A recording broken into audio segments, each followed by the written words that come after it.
Halo Garuda fans. Jangan lupa klik subscribe dan aktifkan lonceng notifikasi biar kamu gak ketinggalan live update dan preview terbaru dari tim kebanggaan kita, Indonesia. Alhamdulillah, kabar baik kawan, datang dari Ketua Badan Tim Nasional, dalam kurung BTN, PSSI Sumarji memastikan Emil Audero dan Maarten Paes tidak cedera serius dan bisa bergabung dengan Timnas Indonesia. BTN, kata Sumarji, hingga kini tidak mendapat laporan bahwa Emil dan Paes cedera serius. Kedua pemain juga disebut bisa memenuhi panggilan Garuda. Laporan yang kami, BTN terima, tidak ada cedera serius untuk pemain yang bersangkutan Emil Audero dan Maarten Paes, kata Sumarji kepada CNN Indonesia, Selasa, dalam kurung, 30/9.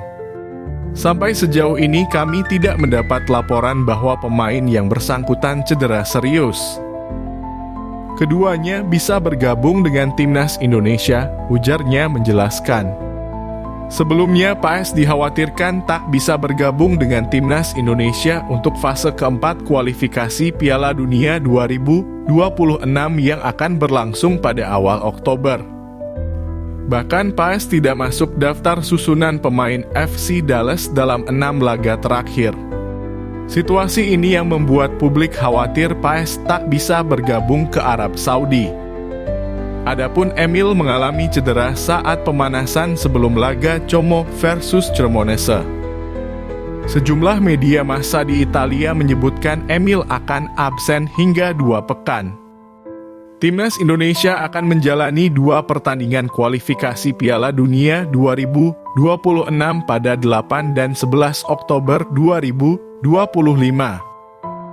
2 lawan yang akan dihadapi adalah Arab Saudi dan Irak. Rencananya pemain Timnas Indonesia yang berkarier di Super League akan berangkat ke Jeddah, Arab Saudi pada Kamis, dalam kurung 2/10. Sisanya akan bertemu di Jeddah. Semoga menang.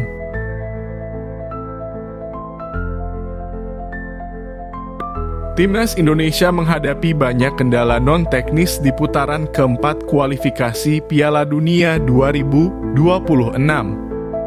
Ini membuat publik Indonesia meragukan Patrick Kluivert bisa meloloskan tim Garuda ke Piala Dunia 2026 lewat putaran keempat.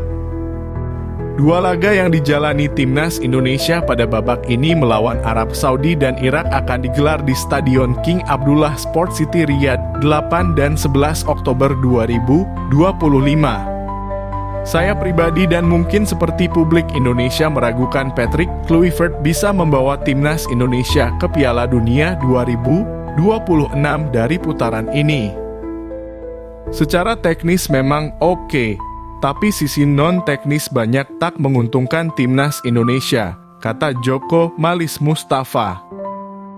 Mantan pelatih Persik Kediri ini pun menyebut penunjukan Arab Saudi sebagai tuan rumah sebagai faktor ujian non-teknis terbesar. Keputusan AFC menunjuk Qatar dan Arab Saudi jadi tuan rumah saja sudah tidak fair. Berat jika Timnas Indonesia main bukan di tempat netral. Makanya semua elemen tim harus siap lahir batin menghadapi babak ini, ujarnya. Joko Malis juga menuding pembatasan kuota supporter Garuda datang ke stadion saat putaran keempat kualifikasi Piala Dunia 2026 juga merugikan Timnas Indonesia. Saya amati Arab Saudi melakukan segala cara untuk melemahkan kita. Mereka tahu supporter jadi kekuatan Timnas Indonesia. Makanya jumlah kuota dibatasi. Ini juga kerugian sangat besar, ucapnya.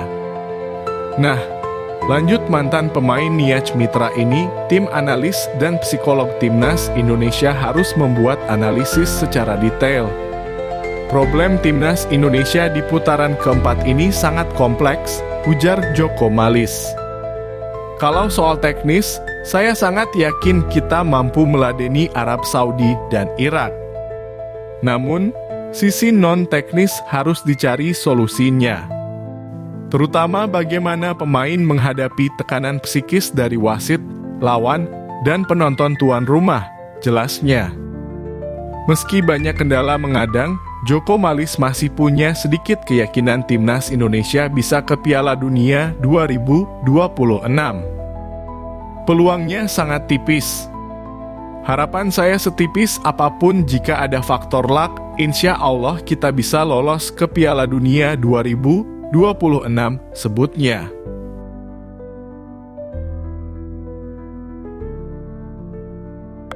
Jelang laga penting timnas Indonesia menghadapi Arab Saudi dan Irak di putaran keempat kualifikasi Piala Dunia 2026, sorotan kini tertuju pada lini depan skuad merah putih. Patrick Kluivert sudah merilis daftar 28 pemain, termasuk para striker andalannya. Namun, muncul pertanyaan besar, apakah para penyerang kita cukup bugar dan tajam untuk menghadapi dua lawan berat ini? Kembalinya Ole Romeni tentu memberi angin segar. Dari 4 laga sebelumnya, Ole sudah mencetak 3 gol untuk Garuda. Sayangnya, ia mengalami cedera serius akibat tackle pemain asing di Piala Presiden 2025. Hingga saat ini, Ole bahkan belum tampil bersama klubnya sejak pramusim. Artinya, kondisi kebugaran Ole masih tanda tanya besar. Mampukah dia kembali menjadi mesin gol timnas? Lalu ada nama Mauro Zijlstra, striker muda berusia 20 tahun. Meski punya potensi besar, Mauro masih minim pengalaman di level klub. Di Eredivisie musim ini, ia belum sekalipun tampil untuk FC Volendam dan lebih sering jadi penghuni bangku cadangan. Satu-satunya striker yang punya menit bermain reguler musim ini adalah Ramadhan Sananta.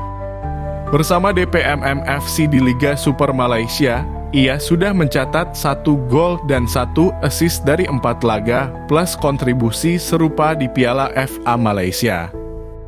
Namun, sayangnya dalam 3 pertandingan terakhir Sananta belum bisa mencetak gol lagi.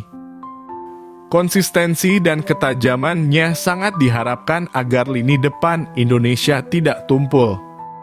Jadi, itulah kondisi 3 penyerang pilihan Patrick Kluivert untuk menghadapi Arab Saudi dan Irak. Kebugaran Ole, jam terbang Mauro, dan konsistensi Sananta akan jadi faktor penentu seberapa tajam lini depan Garuda.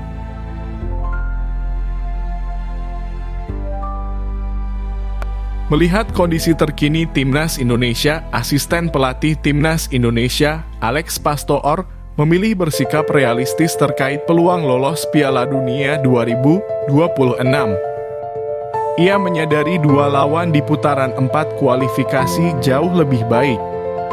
Mengingat kondisi para punggawa Timnas saat ini, Timnas Indonesia sedang bersiap untuk tampil di putaran 4 kualifikasi Piala Dunia 2026 zona Asia. Fase itu akan menentukan nasib skuad Garuda lolos atau tidak ke turnamen sepak bola paling bergengsi tersebut. Sebab diketahui, hanya juara grup yang berhak lolos langsung ke Piala Dunia 2026. Sementara, tim yang menjadi runner-up akan diadu untuk mewakili Asia di babak playoff antar benua. Di putaran 4 kualifikasi, Timnas Indonesia akan berhadapan dengan Timnas Arab Saudi dan Timnas Irak.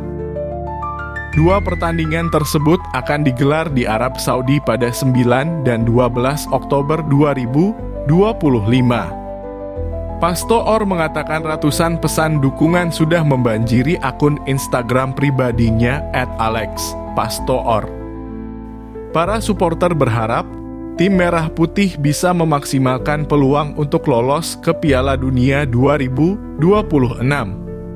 Kami menerima ratusan pesan Instagram dari para penggemar yang bermimpi lolos ke Piala Dunia, kata Pastoor dikutip dari Voetbal Primeur.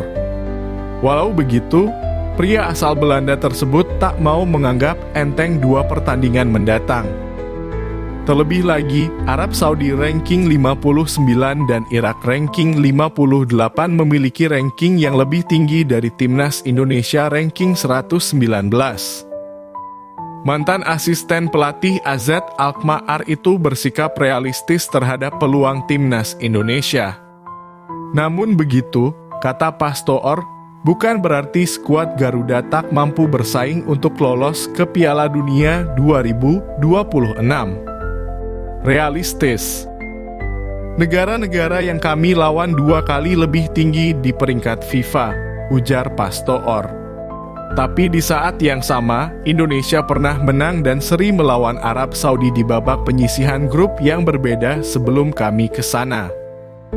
Itu menunjukkan bahwa itu mungkin, asalkan Anda bermain sangat terorganisir, pungkas asisten pelatih berusia 58 tahun itu.